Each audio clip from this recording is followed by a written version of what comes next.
Alam mo, last kong punta dito, 2014. Wow. So, ang tagal na pala. Oo, retreat namin nun para sa ordination to the diaconate. Natatandaan ko yun. Kasama si Father John Barro. Oh, andito na pala mga natin, copy mates. Oh, welcome to Holy Apostle Senior Seminary. Father, what makes this seminary unique compared to other seminaries? Oh, itong seminaryo namin, Father Kevin, pinagmamalaki ko kasi ito ang seminaryo for diocesan na purely for late vocation.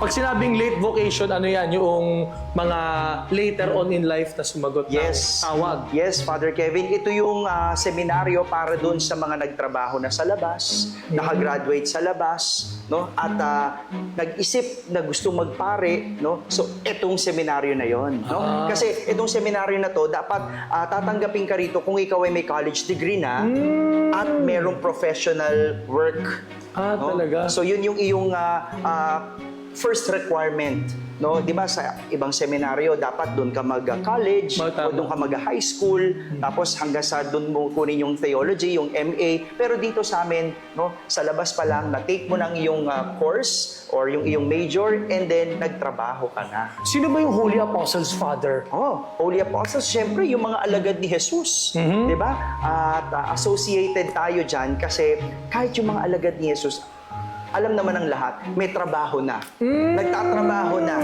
no? Bago sumunod kay Jesus. Mga fishermen, di ba? Yes.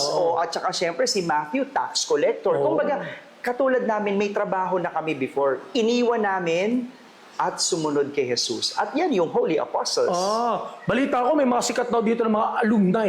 Abay, syempre, pinagmamalaki natin. Unang-una, Father Dave Concepcion. Of course, the famous talk, recollection, pilgrimage giver. Yan, dati si Father Dave ay dating engineer yan. Mechanical engineer Mechanical daw. engineer, yun ang kanyang profession bago pumasok. Siyempre, ang unang obispo ng nag-graduate dito, tagtapos sa Holy Apostles, siyempre si Bishop Milo Vergara, Bishop ng Pasig. Pati raw sa Sorsogon, si Bishop Alan Dialogo. Yan. At syempre, ang pinakahuling na ordain na bishop dito, yung aking rector, inabot, no, si Bishop Robbie Gaa. May isa pa akong kilala na sikat na alumnus nito. Sino pa? Father Daniel Volter Hui. wala na yan sa mga nabanggit ko. Ayan. Anyway, isa pa sa mga request sa mga kapimates ay magkaroon ng seminary tour at i-introduce sa inyo ang discernment para naman sa buhay seminaryo. Yan ang magandang pag-usapan natin at magandang isama natin sila para malibot natin, mapakita natin ang seminaryo at ang buhay ng isang seminarista o nagpapare. Dito lang sa Kape At Kampay! Halika, dito natin dito.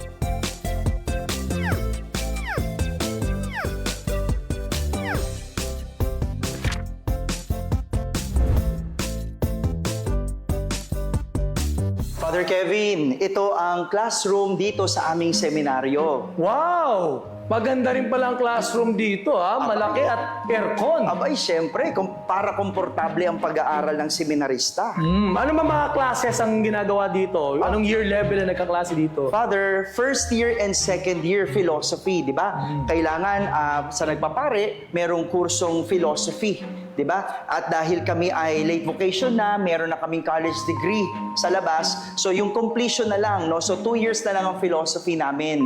So first year and second year, ito yung classroom. Tapos doon, kapag nag-third year na, doon pala kayo pa-first year theology. Yan, pag theology na, pag graduate ka na nung course na philosophy, doon na kami naka-enroll sa San Carlos School of Theology.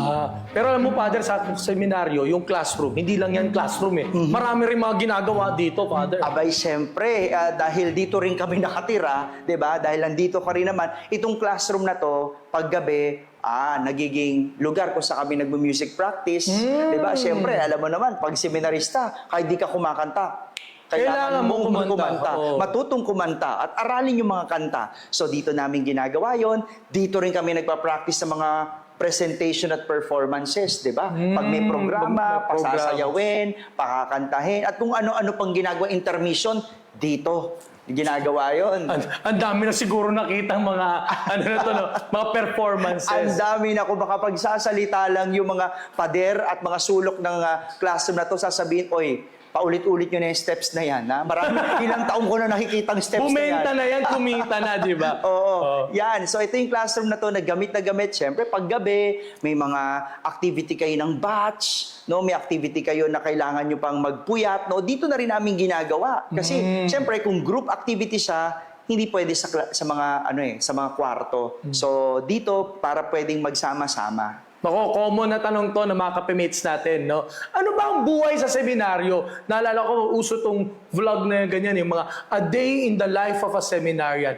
Magandang ikwento natin, Father. Ano ba ang rising ninyo? Simulan natin sa simula ng araw. Ang rising dito, well, of course, no, dahil dito, late vocation na nga at considered matured na, wala nang bell. Not unlike, sa inyo ba may bell? May Nung bell kami, college? 5:15. 5:15. Sa amin dito, around 5 to 5:30. Bakit? Kasi, syempre, marami kayo. Ang banyo, isa lang. Oo. No, although ilan ang cubicle nun, pero unahan na lang kayo. Diba? So, ibigyan mo space mo ng sarili mo 5 to 5:30 dahil 5:30, start na kami ng aming morning prayer with holy hour. Same sa amin, ganun. 5:30, morning prayer. Pero morning prayer, afternoon sa amin ay meron kaming spiritual reading, pati meditation, no? Na actually, minsan, extension na lang, night. Correct. Siyempre, napuyat ka, gumawa ka ng project, nag-meeting kayo, nag-aral ka, may exam. Sigurado puyat dahil gigising ka alas 5. Tapos, magdadasal, holy hour. Siyempre, pagka ito na, pag pinatay ng ilaw para sa meditation, ayan na. Nagme-meditate na with the Lord. Kaya ang model natin si Sleeping St. Joseph. Correct. At buti kasi si Sleeping St. Joseph ay nakahiga. Ito, matututo kang matulog ng nakaupo. At minsan, nakatayo. Nakatayo. Talagang lahat ng magagawa mo talaga. Pero dyan yung mga magandang balikan. No? Umaga pa lang, meron na agad, dasal. And then, susunod nun, misa. Siyempre, kailangan simulan ang araw na merong pasasalamat at paghingi ng gabay sa Panginoon through the holy sacrifice of the Mass. The most important, I think that's the most important schedule in the life of a seminarian. Of course, siyempre, dito tayo hinuhubog at ang buhay natin ay nakasentro sa banal na misa. Kaya naman talaga, importante yun, no? Mawala na lahat ng anumang activities, hindi ang misa. Kasi dine-develop sa ating spirituality of the Eucharist, yung love for the Eucharist. Lalo na, pagpapari ka, tapos hindi mo mahal ang Eucharistia, ano yun? Ayan, diba? correct. No? Di ba, linang walang pasok sa eskwela, pero hindi mawawala ang misa. Yun, so, pagkatapos ng holy hour, ng morning prayer, tapos misa, ayan, breakfast na yung sunod. The favorite part of the day and the most important meal of the day is breakfast, Father. Yan, After breakfast, pagkatapos ng breakfast, kanya-kanya na yan. By 8 o'clock, so nasa sayo na yan. So matatapos ang misa mga around 7 to 7:15. Breakfast na yan. Basta 8 o'clock, nandun ka na sa classroom mo. Whether so, dito or dun sa San Carlos School of Theology, kung nasa theology level ka na.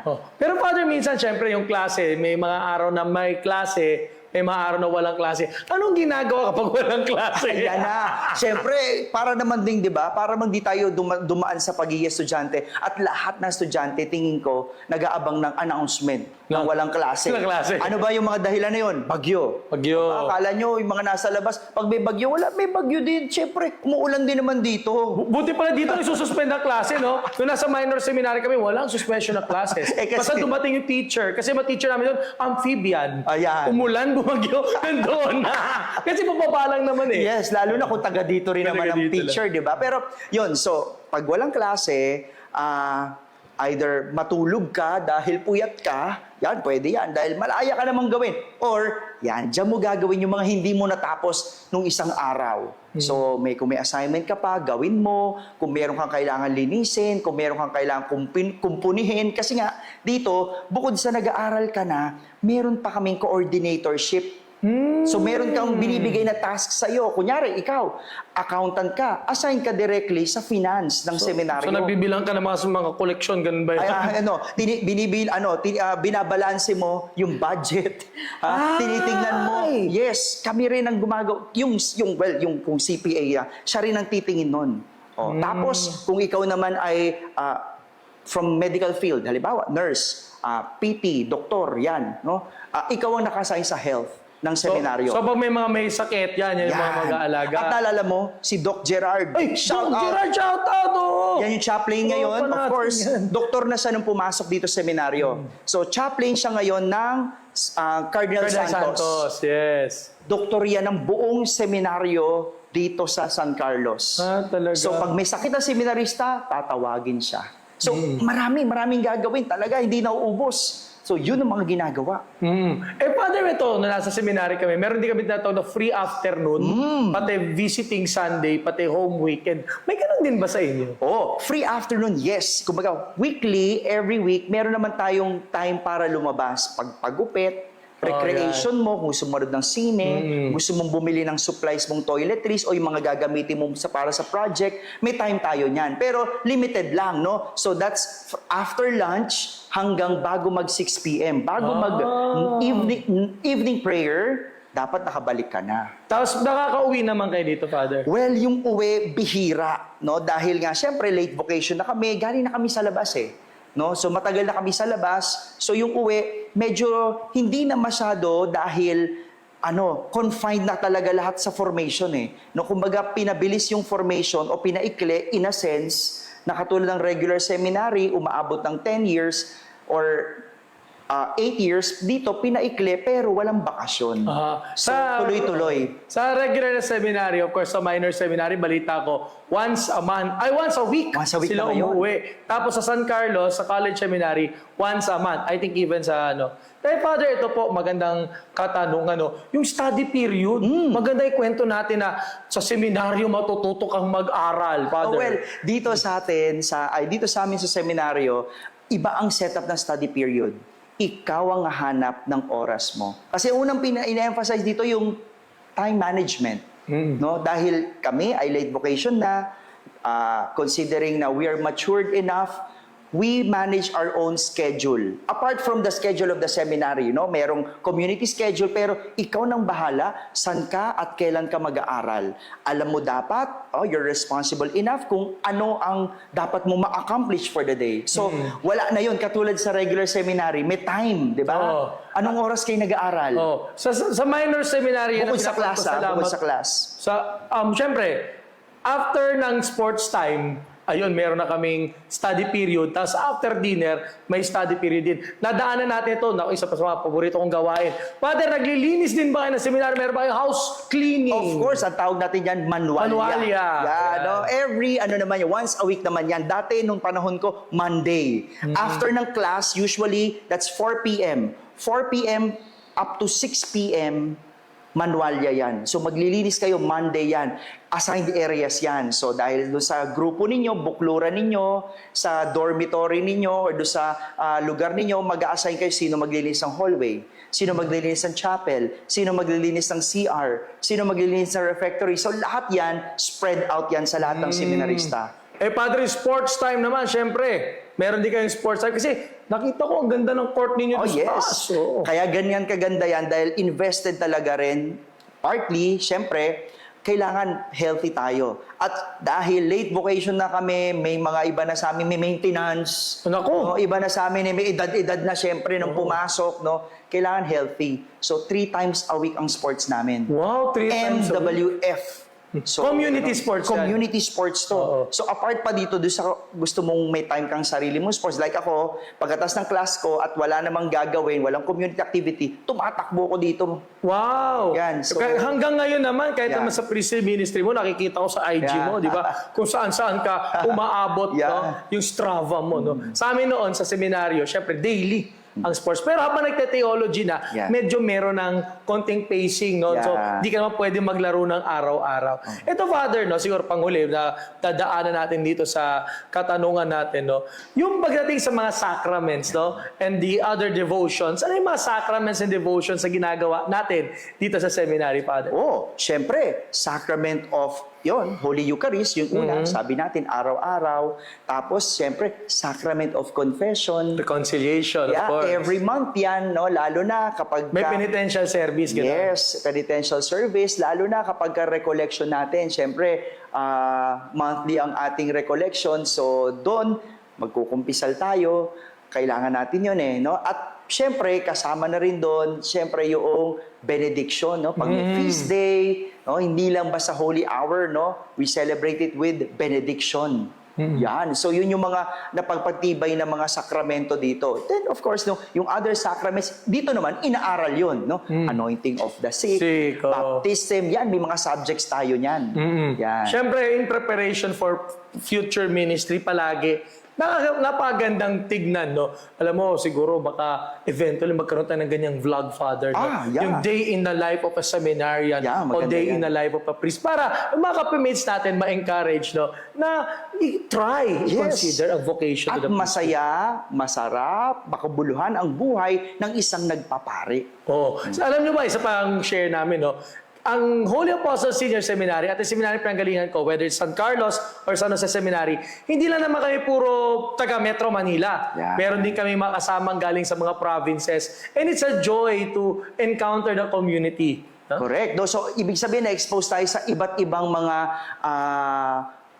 tao from different region and different places. No? Maybe sa mga different country, nagkaroon ba ng klaseng foreigner? Walang foreigner pa. Sa San Carlos. Sa San Carlos, Sa San Carlos, may mga Chinese na classmates. Galing sa Lorenzo Mission Institute. Yes, dahil doon. No? Pero yung dito, sa seminaryo, meron dito OFW siya. So, nung na-ordain siya, supposedly, dapat dito sa Pilipinas yung diocese niya. Tinake niya yung diocese niya doon sa Middle East. Since naramdaman niya, doon siya tinawag. At kesa bumalik sa Pilipinas para maglingkod dito, doon siya naglingkod kung saan siya tinawag na bansa. No? So, bumalik siya ng Qatar. Doon siya nag-serve bilang pare. At Si Father ano yun, di ba? Rodel. Yan. Shout out sa iyo. At alam niyo mga kapemates, yan yung exciting part ng mga community life kasi hindi naman po kami puro anghel. Tao din po kami. Minsan may mga tampuhan, misunderstanding, no? Pero at the end of it all, our brotherhood, our friendship, that which keeps us together dito sa seminar. Yan, and speaking of tampuhan, nakita mo yung mga malilit na classroom doon kanina, ang tawag namin doon, consultation room. So kapag meron kayong hindi pagkakaunawaan, punta ka doon. Doon yung pag-usapan. Akala ko Doon yung pag-usapan na... meron ganyan yung mga eksena noon, no? Yung mga magmuntik na mag-abot. Pero syempre, no, kaya nga tayo nandirito, nag-aaral, kinikilala yung sarili para hindi umabot sa ganun. Pati eventually, real talk, darating yung panahon, pag nasa parokya na tayo, Father, we will also encounter iba't ibang mga ugali, iba't ibang mga dynamics. Sa seminary pa lang, medyo na-train na tayo how to handle yourself, Anger management. Hindi mo yung babatuhin mo ng Latin book. Ganun. Ay, hindi. May paraan dyan para pag-usapan. Pati syempre, yung pinakamahalaga dito yung pagkakaunawaan, still cooperation, still working together. Ang ganda, Father, ng buhay seminaryo at magandang pag-isipan natin ngayon. Isa pang common na question ng mga kapamates natin. Gaano ba, Father, katagal ang formation para maging pare? Yan, pag-usapan natin at balikan, isa-isahin natin sa pagbabalik ng Kape at Kampay!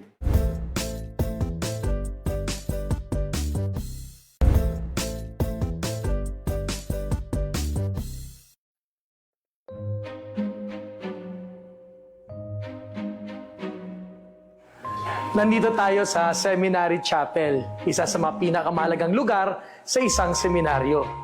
Marami at kadalasang tanong ng mga kapamates natin ay ito, gaano nga ba talaga katagal para maging isang pare? Share ko lang sa inyo, pumasok ako ng seminaryo, 12 years old. Na-ordain ako, 31 years old. Do the math.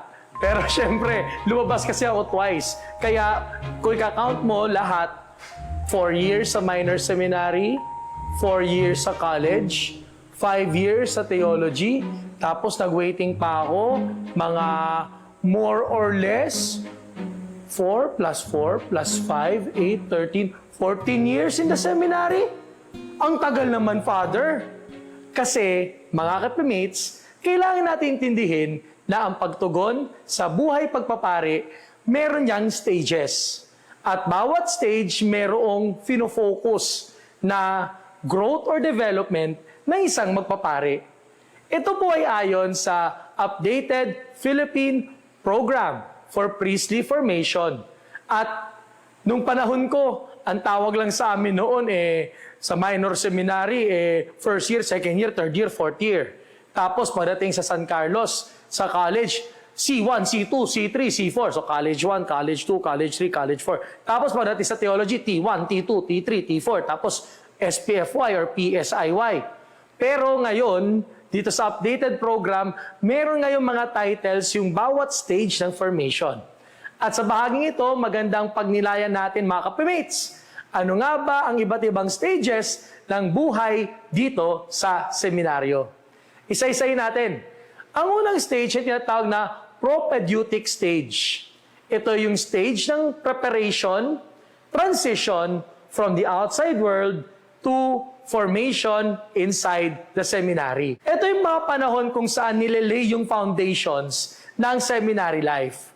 Siyempre, sinasanay muna yung magpapari na nakadetach na siya sa family o sa kung anumang kabuhayan na kanyang kinagisnan. Dito, sinasanay ngayon ang magpapari sa tinatawag nating seminary schedule o seminary routine. Katulad nung diniscuss si Father Danichi kanina. Dito, sinasanay din higit sa lahat yung forming relationships. Lalo na pagdating sa tinatawag nating superiors or formators. Siyempre, sa labas, hindi pa naman sila sanay. Siguro, kung nakastay sa bahay, andun pa ang magulang. Kung namumuhay mag-isa, siyempre, hawak niya yung oras niya. Pero pagdating sa seminary, may sinusundang mga guidelines, may sinusundang schedule. Bakit nga ba may schedule? Sapagkat kapag naging pari na, honestly, wala nang bell. Kasi sa seminary, malagi kaming merong bell. Kapag nag-bell, ibig sabihin nun tanghalian, ibig sabihin lunchtime na.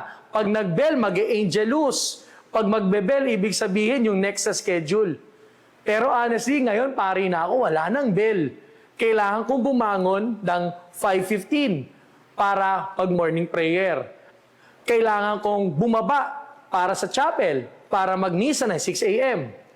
Kailangan kong kumilos kapag may mga emergency. Merong sick call, merong kailangan puntahan, kailangan nakaayos lahat. All these are taught dito sa tinatawag na propedeutic stage, yung stage ng transition from outside world to seminary life. Pangalawang stage, tawag naman natin dito ay discipleship stage. Ito na yung sinasabi noon na mag-aaral na siya ng philosophy o papasok na siya sa major seminary. Ito yung panahon kung saan yung intellectual formation ay sinisimula na ng isang magpapare. Of course, sa propedeutic stage, pine-prepare pa. May mga classes pa rin naman. Pero pagdating sa discipleship stage, mas intense na, mas malalim na. Mag-aaral ka na ng philosophy. Father, bakit nga ba philosophy ang pinag-aaralan ng mga seminarista? Sapagkat philosophy prepares a future priest by equipping this person with the necessary tools for critical thinking, for reflection, and most importantly, to prepare the future priest for the study of theology. Sabi ng iba, philosophy is the handmaid of theology. Para maintindihan mo ang theology, kailangan mo muna ng philosophy.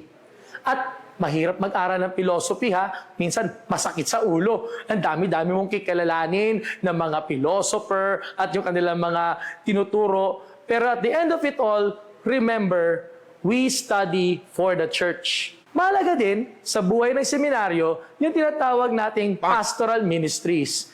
As a discipleship stage, unti-unti ini-introduce na ang seminarista sa tinatawag nating pastoral ministries. Naalala ko noon, nag-apostolate kami sa San Rafael, Bulacan. Year 2001 yun. Wala pang signal sa lugar na iyon. Kailangan namin umakyat ng bell tower para makakuha ng signal. Wala pang smartphone noon, Nokia 5110 pang cellphone ko noon. Tapos noon, naalala namin, yung mga daan doon talagang rough road pa lahat. Tapos doon, yung palengke noon, talagang mag-o-open siya 5 a.m., alas 7 na umaga, sarado na siya. Mahirap yung buhay sa apostolate, pero dito ko na-realize na oo nga, iba't ibang uri ng pamumuhay, iba't ibang uri ng tao ang kailangan naming makasalamuha. Na-assign pa nga ako sa Santa Barbara, San Antonio, Nueva Ecija. Kung sa namuhay kami bilang magsasaka.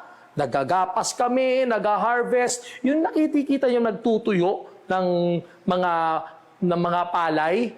Yun ang buhay namin noon. Kailangan namin makapamuhay. Na-experience namin yan sa tinatawag na discipleship stage. More than that, sa discipleship stage, dito rin pumapasok yung pagkakaroon ng community responsibilities. Tinuturuan na kami na mag-handle ng grupo para in the future, marunong din kaming mag-handle ng bigger groups, lalo na kapag nasa parokya ka na o nasa diocese ka na. Third stage, ang tawag natin dito ay configuration stage. Ito na yung theology. Theological studies na ang focus ng isang magpapare. Sa configuration stage, katulad ng salitang configuration, meron ng modeling, meron ng sinusundan. We model our lives to that of Christ. At dito, mas hinahanda na ang nais magpari patungo sa tinatawag nating priestly ministry. Hindi lang padating sa aral, kundi pati na rin sa mga pastoral assignments. Dito, pinapalala na kapag tayo nag-aaral, we study for the church. We don't study for grades. We don't study to get higher or better assignments. Kundi tayo nag-aaral para sa ikabubuti ng simbahan. Lahat ng pinag-aaralan ay para sa future ministry. Minsan nga nagbibiruan kami, bakit ba kailangan pang mag-aral ng Trinity? Bakit ba kailangan mag-aral ng grace? Mga subject na minsan nakakahilo para sa amin. Bakit kailangan namin mag-aral ng canon law, ng scriptures? Of course, magagamit namin ang lahat ng ito kapag kami ay naging pari na. True enough, karamihan, if not all, ng napapag-aralan sa seminaryo, applicable sa buhay sa pari.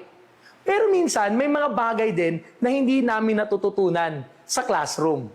Natututunan namin dahil sa interactions, especially sa mga offices, katulad ng chancery work, katulad ng mga commissions, social action, and the like. Lahat yan dumadaan at pagdadaanan sa tinatawag nating configuration stage. Meron tinatawag na isa pang stage. Ang tawag dito yung pastoral stage. Ito yung synthesis ng vocation ng isang magpapare. Noong dati kasi, pag-graduate ng theology, ino-ordain na kagad bilang transitional deacon.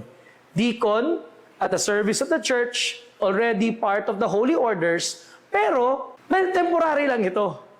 After 6 months or a year or so, gagawin na siyang pare. Pero bago yon, nakita ng simbahan na mahalaga na meron ding isa pang stage ng integration into the diocese and the pastoral life. Ako po'y dumaan din dito. Dumaan ako dito mga 1 year and 7 months. Napunta ako sa iba't ibang mga parokya. At dito yung ganda ng experience ng isang magpapari. Kasi yun nga, unti-unti mo nang na-apply yung iyong natututunan. Of course, hindi lahat pwede mo pang gawin. Hindi ka pa pwede mag-sick-call, hindi ka pa pwedeng magmisa, hindi ka pa pwedeng magpakumpisal. Pero yung patikim na iyon, it brings forth a lot of excitement and at the same time, it brings forth that sense na, oo, malapit na ako. Kaya kailangan ma-integrate na ako, makapasok na ako sa diocese, makapasok na rin ako sa buhay ng parokya. Sapagkat malaki ang pagkakaiba ng buhay seminaryo sa buhay parokya.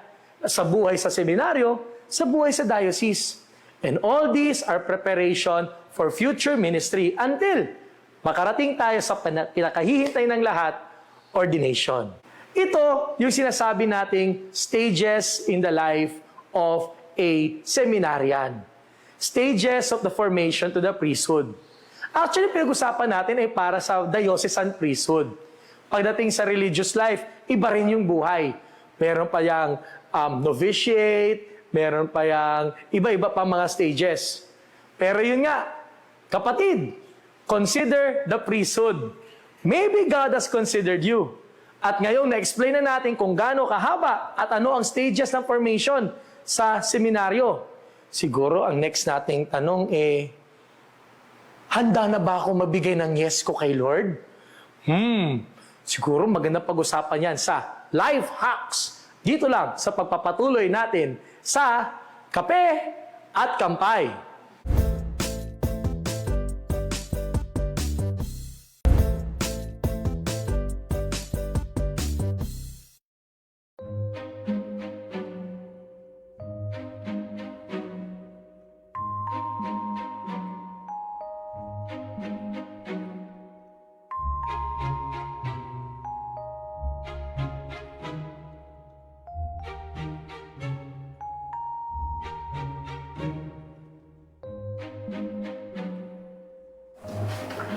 Father! Ang dami-dami ng mga librong kailangan basahin. Tingnan mo yan.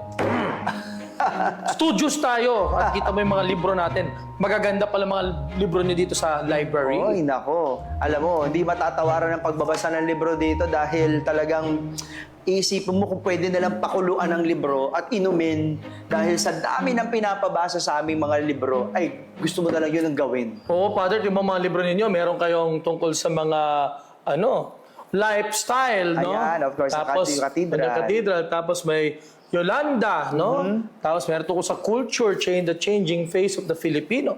Siyempre, hindi mawawala, napakalaga, Bible commentary. Ayan. At ito, Father, familiar ba kayo dito sa kwentong ito? Ano yan? Hope for the Flowers. Hindi. Ginagamit ko to sa homily, Father. Anong... Kwento ito tungkol sa nagtatago sa cocoon, tapos nagmamadali siyang lumabas para maging butterfly. Oh, wow. Parang iba yata yung pinapatungkol mo dyan. It just sounds familiar, no? Pero, total lang, 1, 2, 3, 4, 5, Father. 5 life hacks na tayo ngayon. Oh, wow. Ano itong 5 bagay na ito? Alam ko mukhang marami na tatatay, Father, mabubudol at mga makukumbinsi na pumasok ng seminaryo. Kaya meron kaming 5 life hacks. Ano yung gagawin ninyo to prepare yourself to say yes to the Lord in entering the seminary life? Yan. Okay, simulan natin. Yung una, very basic. Cultivate a life of prayer. Ayun. Siyempre, papasok ka ng seminaryo, di ka marunong magdasal. Kailangan, sanay ka na. Basic, no? Dapat magsimula yan sa Holy Eucharist, sa Misa. Yun man lang, yung maging consistent ka sa pag-attend ng banal na Misa, kung hindi araw-araw, linggo-linggo, o yung talagang mas mapalalim mo, yung iyong spiritualidad sa pamamagitan ng pagsisimba. No? Siyempre, dyan naman talaga nakaugat at yan ang ating puso ng ating bukasyon sa banal na misa. Oh, some of young people, mga nagtatanong sa akin about discernment, no, marunong na nga mag-liturgy of the hours. No, at maganda, no, if you are, kung sanay kayo or may alam na kayo, it would be helpful kasi yung liturgy of the hours, Father, is the official prayer of the church. Lahat ng oras sa isang buong araw ay mayroong panalangin at ang buhay natin nakaugat sa panalangin, Father. At yan ang dinadasal ng nating mga religious at ng mga, siyempre, yung mga contemplative. No? Talaga, yan yung panalangin natin para sabay-sabayan sa buong mundo. Lahat ng may pare, may madre, lahat ng mga monk, yan din ang mga ginagamit na panalangin. Oh, siyempre, Father, malaking bagay din yung mga devotions. Of course, the devotion to the Blessed Mother and the saints. Yan ang Ikaw, ating Father, pinapalalim. mga devotions mo yes, of course, siyempre sa mahal na ina. Emphasize talaga yan dito sa seminaryo, lalo na sa aming batch. Alam mo, bawat year, meron kayong i-designate na ano ang title ng Mary na batch image ninyo as a companion for your journey. No? Sa amin, sa dami ng titles ni Mama Mary, ang batch image namin ay yung Our Lady of Mount Carmel. Kasi mas marami sa batch namin na associate kay Mount Carmel. Well, lalo na ako, no? Birthday ko yung feast day niya. July 16. Yan, oo. So talagang associated talaga ako kay Mount Carmel. At ganoon din sa iba pa, no? Pag merong maraming mga Bicolano, so Our Lady of Peña Francia, no? Yan, ganyan yung pag mga maraming mga taga Batangas. So mga ganyan, no? Yung title ni Mary na mas associated sila at para maging companion nila sa journey nila sa seminaryo. Oo. Tapos siyempre sa seminaryo, yung mga devotion to the saints. Of course, ang na-develop ko naman devotion to the saints, Saint Joseph, siyempre, Yan, number one. No? unang-una. Kailangan, siyempre, dahil siya yung patron of the Universal Church, the husband of Mary, the foster father of Jesus, and of course, carpenter, dahil yan ang patron saint namin sa seminaryo. Siyempre, Saint Ignatius of Loyola. Yan, yung Dahil spirituality nyo. Oo. Dahil dumadaan tayo sa tinatawag na spiritual exercises o long retreat. Kami rin, meron yan, no? Saint Ignatius, inaaral pa namin yan, no? Isang semester at saka kasama sa 30-day retreat.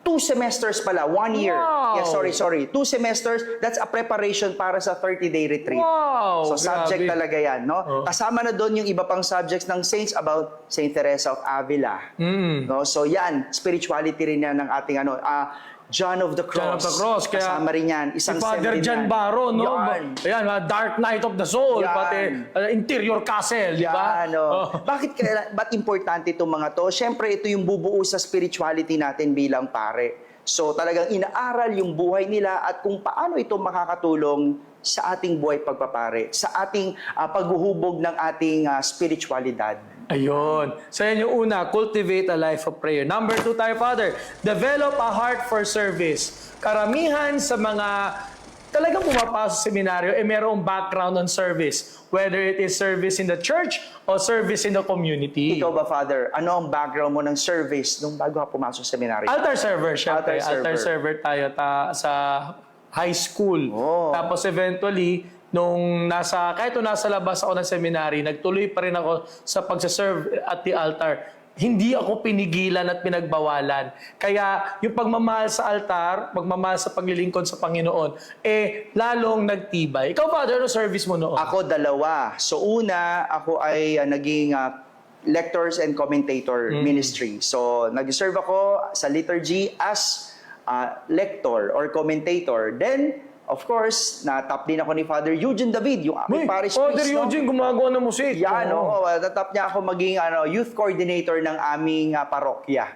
So, yun, dalawang yon ang ginampanan ko. Naglingkod muna ako bago ako pumasok ng seminaryo. At yun yung naging background ko. At tingin ko rin, doon ako mas napalalim, doon sa buhay na tinatahak ko at pinag-iisipan ko, pinagdidiscernan ko, which is yung pagpapare. Of course, kasi yung pagpapare, hindi lang naman yan puro dasal. No? Meron yung service, may pagbibigay, pag-aalay, paglilingkod, pagserbisyo, kasama yon. So kung hindi mo yun gusto mo lang ay dasal, maring ang pagpapare hindi para sa'yo. No? Meron din namang ganon. Ano yung mga ganon? Siguro yung mga contemplative. No? Kung gusto mong dasal, walang problema. Puro ka dasal. No, pero bilang pare, lalo na diocesan, meron tayong aspect of service. So, yun yung isang maganda na hinuhubog sa atin na meron dapat tayo, no, puso sa paglilingkod. Sa amin nga, meron pa kaming social action apostolate kung saan, natututo kaming mag-organize sa mga relief operations. Yan. Tapos, kapag may nasunugan, alam namin ang unang gagawin. Pati yung mga background on housing, social justice, no? Kasi totoo, sabi ni Father Danichi, ang buhay ng pare, lalo kung diocesan priesthood, hindi lang puro yan dasal at misa. Kailangan in charge ka rin sa community, the immersion to the poor. Matik yun di ba? Na parang pag may bagyo, binubukas natin yung simbahan. No? Pag may nasunugan, hindi naman pwedeng magbulag-bulagan yung simbahan na hindi magpakain, hindi magbigay ng tulong. So, talaga, kailangan may puso ka sa paglilingkod. Kasi kung wala, paano mo gagampanan yung ganun? Yung pagiging ama ng parokya. Na parte doon, na parang tunay na ama ng tahanan. No? Yung maglilingkod ka, gagawin mo ng walang bayad. Kundi gagawin mo lang dahil may puso ka. Pero, Sayang naman kung nagpari ka nga, nakatago ka naman sa kumbento. Yan. Nandun ka lang, di ba? Punta na tayo, Father. Number 3. Pangatlo, find a discernment companion. Yan ang isa pa sa mahalaga rin. Nagkaroon ka ba ng discernment companion mo, Father? Well, of course, nung medyo nararamdaman ko na nagugustuhan ko at natutuwa ako sa ginagawa kong yon, nagtanong ako. Unang-una, syempre, tatanungin mo yung unang pare na kilala mo, no? Which is Father Eugene David, di ba? So, tatanungin mo. Yun yung importante kasi totoo naman talaga na hindi mo maunawaan ang lahat. No? So, lalapit ka dun sa may alam. No? Di ba? Para bang ikaw may sakit. No, kanino ka magtatanong? Lalapit ka syempre sa isang doktor, 'di ba? Kung ikaw ay merong assignment na hindi mo alam, o lalapit ka doon sa teacher na nagtuturo ng ganung subject. Parang ganun din. Kung sa iyong pagninilay, may hindi ka naunawaan, may hindi ka naintindihan sa nararamdaman mo, punta ka sa pare. At yan yung magiging companion at gabay mo para maunawaan yung pinagdadaanan mo. Yun. Sa akin Ikaw naman ba, naging discernment companion ko, naging parish priest, no? Shout out na lang, Father Ray Anyatco. Oh, yan, of course. Number 2, Father Greg Ramos, alumnus din dito. Yes. Naging parish priest ko yan si Father Greg. Dating PMA-er. Dahil ating PMA. Tapos, yung isa hindi ko makalimutan talaga na nag-encourage sa akin, si Father Mads Arroyo ng Archdiocese of Davao. Kasi palabas ako ng seminaryo noon. Sabi niya, bakit ka lalabas sa seminaryo? Sabi ko, Father, hindi pa ako ready. Ano sabi niya? Sige, okay lang. Take time. Usually, hindi mo maririnig yung masalitang ganyan sa pare na pag lumabas ka, madidisappoint usually. Pero maganda sabi niya, take time when you're ready. And of course, Father Jeff Manlaping, ating minamahal na kaibigan, who encouraged me throughout. Maganda, meron ka nakakausap. Tama si Father Danichi. Meron ka nakakausap ng sa ganyan, maiintindihan mo ano yung landas na tatahakin. At Father Kevin, ito hindi lang ito para sa mga laiko o sa hindi pare, no, yung companion. Hindi. Kahit Santo Papa may spiritual director. Yes, oo. Kaming mga pare may spiritual director. Ang mga obispo may spiritual director. Ako, kaya shout out Father John Barro, siya ang aking spiritual director. Pero una kong spiritual director, si Father Dave Concepcion. Wow, big time. Kailangan ko lang magpalit kasi naging siya yung aming Dean of Seminarians. So, hindi pwede. So, kailangan ko mag-transfer kasi siya na yung isa sa mga hahatol. So, kailangan maiba yung... Internal forum, external Yes, forum. that's right. Sa akin, ang spiritual director ko, shout out, Father Lawrence Festin. Ayan. Up to now. Hindi na. Ang up to now ngayon, si Father Joey Martin. Oo. Naging rector pa Naging na rector sa na siya. Pero nasa San Jose ako, ang naging spiritual director ko naman, Father Thomas Green of the Society of Jesus. Yung nagsusulat ng mga libro. Yan, libro. The prayer, Oo. diba? Kaya, salamat sa mga spiritual guide. Okay, punta tayo sa number 4. Pang-apat. Invest, mali. Diba? Invest in meaningful relationships. Kasi kapag pag nasa seminaryo ka, hindi naman ibig sabihin puputulin mo yung relasyon mo sa pamilya, sa mga kaibigan. Meaningful relationships still matter. At sa seminaryo, sabi nga natin kanina sa kwentuhan natin, relationships with classmates, Yes. with superiors, and even the staff in the seminary, Father. Correct. And especially dahil tayo'y pare, marami tayong nakakasalamuha, marami tayong pinaglilingkuran, no? Hindi ka naman naglilingkod na walang puso o hindi mo naman ginagawa isang bagay na detach ka. No, you attach yourself with a meaningful relationship. No, ginagawa mo isang bagay dahil ikaw ay may relasyon, pero again, meaningful, hindi intimate. Hindi iba yung meaningful sa intimate relationship. Yung intimate, exclusive yun masyado. Yes. Ang meaningful, you're for all. No, may lalim, meron kang pwede kang available para sa lahat, no? So may kabuluhan yung iyong pakikipagrelasyon sa mga tao na nakakasalamuha. Ako sa tingin ko sa seminary, ang meaningful relationship, yun sa mga staff, lalo sa mga nagluluto. Yes. Alam mo bakit? Doon ko nakukuha kung anong part ng chicken ang Ayun, gusto ko. sasabihin ko sa Pati mesa ilalagay, Oo, tapos doon yung soup, gano'n. Hindi, kailangan din kasi yung mga staff, lalo po, pag naging parish priest, no? Father, yung parish staff natin, Yes. hindi lang sila kasambahay, kundi sila ay miyembro ng pamilya. We Correct. treat them as family and we learn it in the seminar. Yes, at yan yung dapat na meron. Meaningful relationship. At panghuli, give it a try. Sayang naman ang lahat kung di mo susubukan, di Correct. ba? Sayang ang pagsisimba mo. Sayang ang meaningful relationship mo. Sayang ang heart of service mo. Sayang ang meron ka pang spiritual director kung di mo naman susubukan. Doon mo malalaman Oo. Ang hirap kasi, Father, minsan natatakot tayo sa rejection. No? Don't be afraid. Yes. It's okay. At least you gave it a try. Yes, alam mo, ako nga, Father, no? Sinubukan ko lang din. Ang aking, kumbaga, naging condition o kumbaga, sign ko sa sarili ko na kapag hindi ako tinanggap, then I know the answer already. At least, di ba? No, doon na magsisimula yun. Oh. So, tinanggap ako.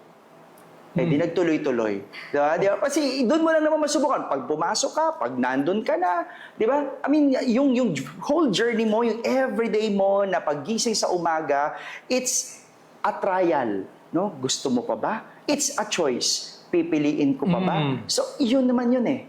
Yun naman ang mahalaga. Sa lahat ng ito, ng pagdinilay mo, sa lahat ng ginagawa mo, saan pa hindi kung di ka magsusubok? Sabi nga ng Coldplay, if you'll never try, you'll never know, di ba? Kung di mo sinubukan, paano mo malalaman? Kaya huwag matakot, no? Ang maganda nga dito, Father, is at least we see. Ang importante din sa trying, if ever this is not for us, then we know that God has a better plan. Yes. Hindi parang ito yung katapusan ng mundo na hindi ako natanggap, maghihinagpis na ako, Father. Sabi nga rin, no, yung the greatest regret in life is not rejection, but because you did not You didn't try. try. Diba? Yung dahil, hindi yung nag-reject ka, no? Kaya para sayang or mag-regret. Hindi. Hindi mo kasi sinubukan. At yun, diba?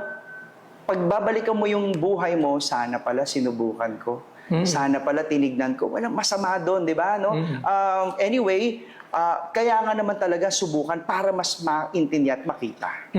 At yun nga, no, kung sakali mang hindi ito para sa iyo, marami namang way of life. At yun nga, maganda pag-usapan, no, vocation is not only about priesthood or religious life, even married life is a vocation. Yes. Single blessedness. Single blessedness is a vocation. So at least, yun ang maganda. No? You really search for your vocation for you to be completely happy. Ayun. No, maraming lost eh. Kasi, sabi ko, no, lagi, maraming nag-iisip, pero kakaunti ang nagdi-discern.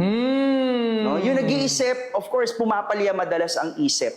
Pero when you bring it to prayer, pag pinagdasalan mo yan, no, kahit kailan walang pumalya, lalo na pag pinagdasalan. Oo. Kaya nag-invite kami, no, sa mga kapimates natin, no, give it a try, no? Subukan ninyo pumasok ng seminaryo at makakatulong itong 5 life hacks natin. Father, isa-isa natin. Number 1. Una, cultivate a life of prayer. Number 2, develop a heart for service. Number 3, find a discernment companion. Number 4, invest in meaningful And relationships. number 5, give it a try. Ako, Father, mukhang ang dami na natin na pag-usapan at Sana naman, napagnilayan. may mabingwit tayo kahit isa, Oo. dalawa, di ba?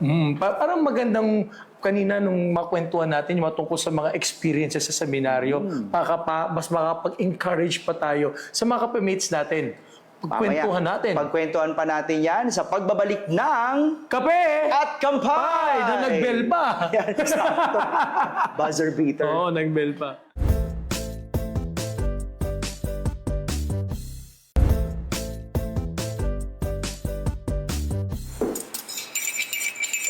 Father, ang ganda naman ng refectory ninyo. Yung refectory namin sa San Carlos, walang Milo. Ganun ba? Well, kami, everything is provided, pero kailangan, no, mag-aaral ka. Kailangan, no, tatapusin mo yung trabaho mo. Kaya lahat yan, available dyan, pero para makatulong sa mga gagawin mo. Wow! Di ba? Oo. Father, natutuwa naman ako sa yung seminary tour. Siguro para mas ma-encourage natin, mas marami tayong mabudol Yan. na mga kapimates sa mag-exam sa seminaryo. Entice pa natin sila. May tayong mga katanungan at pag-sharing. Father, number 1, most memorable experience mo sa seminaryo? Nako, sa totoo lang, madami, pero isa sa mga hindi ko makakalimutan, of course, yung mga psychological activities namin dito. No, ano yon? Yung specifically nung reparenting the child within. RCW. RCW. Oo. No, alam mo, Father, mahal yon, 'di ba? Kumbaga kung iti-take mo yon sa labas, medyo mahal siya kasi yun yung healing the inner child within, no? Lahat tayo may mga ganon. But memorable yon sa akin kasi sabi ko nga kung hindi man ako natuloy naging pare, kung hindi ako na-ordain, hindi na rin ako lugi. Sulit yung lahat ng mga napag-aralan, sulit lahat ng mga input, mga natutunan ko dito. Kasi pakiramdam ko, hindi ko yung matututunan kung hindi ako pumasok sa seminaryo. At isa yon yung RCW na yon, yung seminar na yon, nakatulong sa akin para mas kilalanin ko yung sarili ko at mas mapalalim ko pa yung pagkilala ko sa sarili ko. Ikaw, ano yung memorable mong experience sa seminaryo? Memorable experience, yung mga community meeting. Oo. Sa seminaryo, sa San Jose, ang tawag namin dito, Pawaw. So, lahat ng mga nagmi-meeting. Pawaw? Pawaw. P-O-W-W-O-W. Pawaw. Ano yung sabihin? Pawaw? Pero hindi ko alam. Pawaw. Okay, basta akala ko acronym. Okay, sorry. Pero hindi siya acronym. Basta Pawaw. Ang nangyayari is, dito ngayon mga issue na mga pinag-uusapan yung masyado magaspang yung tissue paper. Mga ganon. Tapos yung mga tungkol sa Magbubukas ba ng aircon o hindi? ayan, yung mga ganyan. Tapos mga tawag dito, mga diskusyon tungkol sa bakit walang balat yung chicken. Bakit walang taba yung yung pork chop, no? So marami pati syempre mga issues about yung mga current events, ganun. Ang di ko makalimutan dito kasi yung mga ka-meeting ko dito sa mga pawaw na ito, mga kapatid na pari ko na rin na siyempre dati may tampuhan, may mga hindi misunderstanding. Pero at the end of the day, we are brothers for life. And whatever we picked up in the seminary, we bring in our respective ministries. Very Galing true. na, Father. Very true, Father. O sige, pangalawang tanong. Most memorable classmate or contemporary mo sa seminaryo? Oh, most memorable. Ako siguro, si Father Arnel. Si Father Arnel Calata. Father Arnel Calata, no? Bakit siya memorable? Kasi during my time, ilan lang kaming Manila priests. Many Manila seminarians. So, very konti, no? So, mga contemporary kong Manila, si Father Roy De Sena, Father Rector, mag-thank you tayo kay Father Rector. Ayan, oo. Father Roy De Sena at kay Father... Gerard, yung doktor na sinasabi ko. Sunod, si Father Douglas Badong. Of course, on D-Day. Yes, and sunod, si Father Arnel Calata na, and then ako na. So, timo, apat lang kami. No, apat na kami seminarista ng Manila. So si Father Arnel, very close ko kasi bata pa ako nung pumasok eh. So 24 lang. So ako yung closest na age na sa kanya. Siyempre, yung mga ahead sa akin, yung mga mas matatandang mga pari ng Manila. So kumbaga, si Father Arnel, kami yung mas nakakaka-jive at nagkakaunawaan ng maraming bagay. Kaya yan memorable sa akin dahil sobrang nakatulong yan sa akin sa formation ko. Dahil, siyempre, Manileño, yung mga actuations, mga kultura natin, siya yung una nakakaunawa sa akin. Yan. Ikaw, sino yung memorable, batchmate or contemporary? Siyempre, ang ikono ng Archdiocese of Manila, si Reverend Father Gilbert Cabigting. Oo, taga dito rin yun. Oo, taga dito din. Ay, hindi, no. Sorry.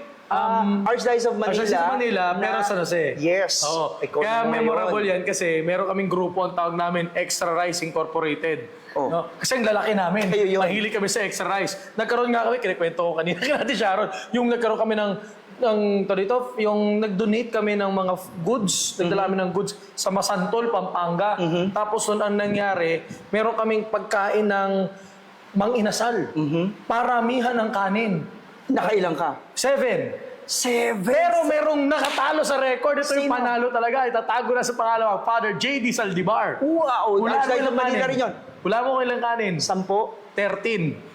13 cups of rice ng isang manok. Oh, PM1. Wow! Pero ang palaging memorable ko is kay Father Gilbert is, balanse kami eh. Siya yung magaling sa math, ako yung magaling magsalita.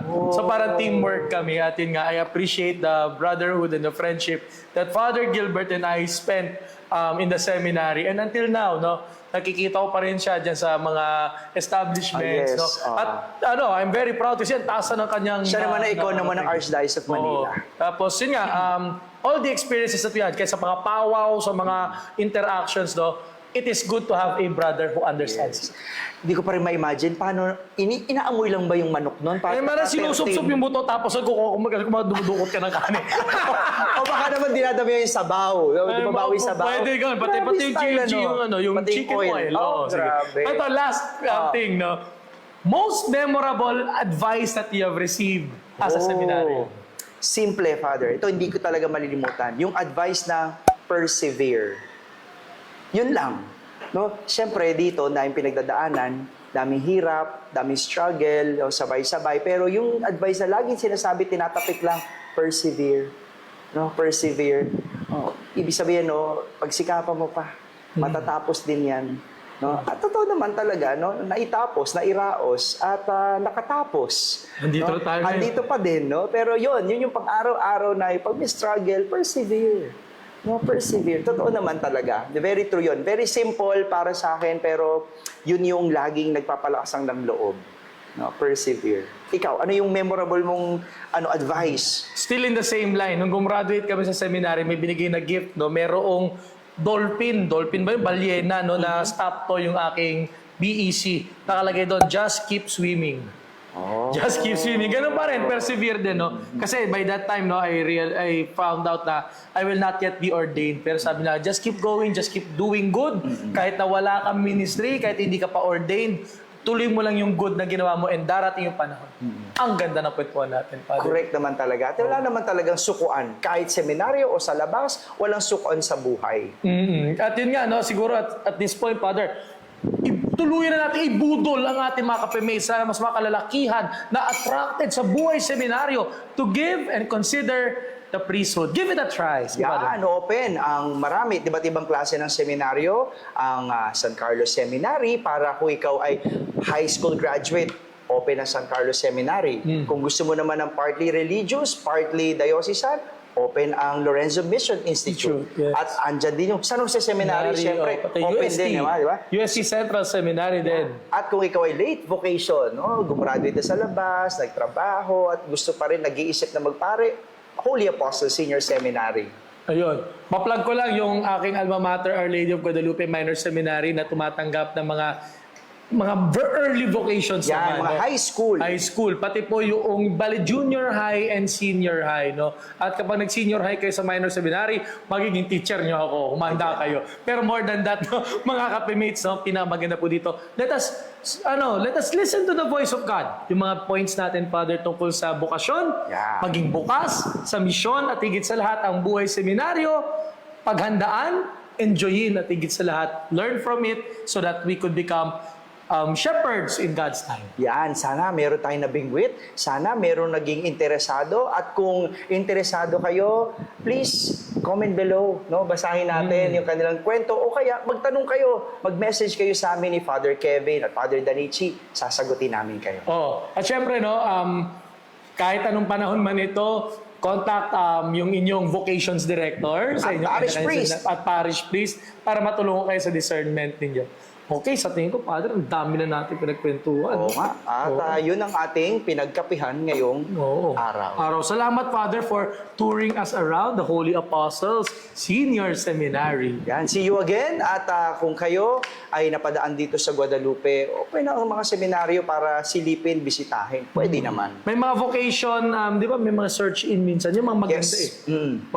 Mag-try din kayo sa search-in. Check nyo sa mga Facebook page, yan, yung ipa-flash na dyan, mga Facebook page ng mga seminary para mas makita ninyo ano yung mas mababagay, at kung may schedule sila, give it a try, Father. Give it. Yan. Muli, ako si Father Danichi Hui. At ako naman si Father Kevin Crisosto. Maraming salamat sa inyong pagsubaybay dito lang sa Kape At Kampay. Yun! Wow!